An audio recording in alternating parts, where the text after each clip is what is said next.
નમસ્કાર મિત્રો, હવામાન વિભાગ પાસે મળતી માહિતી અનુસાર આજે સૌરાષ્ટ્રના 7 જિલ્લા સહિત 8 જિલ્લાઓમાં રેડ એલર્ટ આપવામાં આવી। મિત્રો, મેઘરાજાની સવારે ગુજરાતને ધમરોળી રહી છે, ત્યારે રવિવારે આખો દિવસ તો અનેક વિસ્તારોમાં ધોધમાર વરસાદ વરસ્યો છે અને આ સાથે મોડી રાતથી પણ સૌરાષ્ટ્રના દ્વારકા, જૂનાગઢમાં વરસાદ વરસ્યો હતો।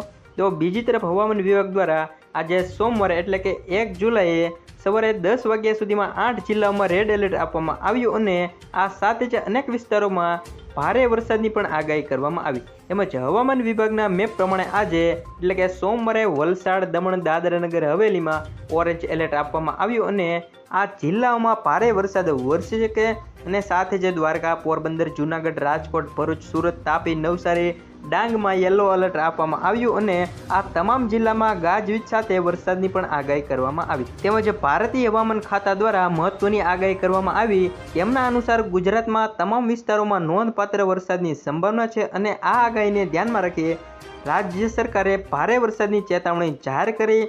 સુરત, નવસારી, વલસાડ, દાદરા નગર હવેલી અને ભરૂચ જેવા વિસ્તારોમાં ઓરેન્જ એલર્ટ જાહેર કરાયા અને હવામાન વિભાગે 27 રાજ્યમાં ભારે વરસાદની ચેતવણી આપી।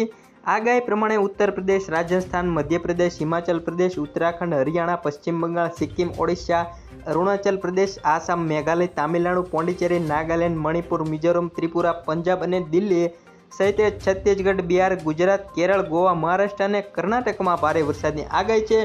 તો મિત્રો, તમારે ત્યાં વિસ્તારમાં કેવો વરસાદ છે તે કોમેન્ટ બોક્સમાં જરૂરથી જણાવજો। તો આજે માટે બસ આટલું જ। ફરીવાર મળીશું એક નવા વિડીયો સાથે। આથી અમારી ચેનલમાં બન્યા રહેજો અને જો તમે હજુ સુધી અમારી આ ચેનલને સબસ્ક્રાઈબ નથી કરી તો ચેનલને સબસ્ક્રાઈબ કરી લેજો, જેથી આવનારા વિડીયોની માહિતી તમને મળી રહે।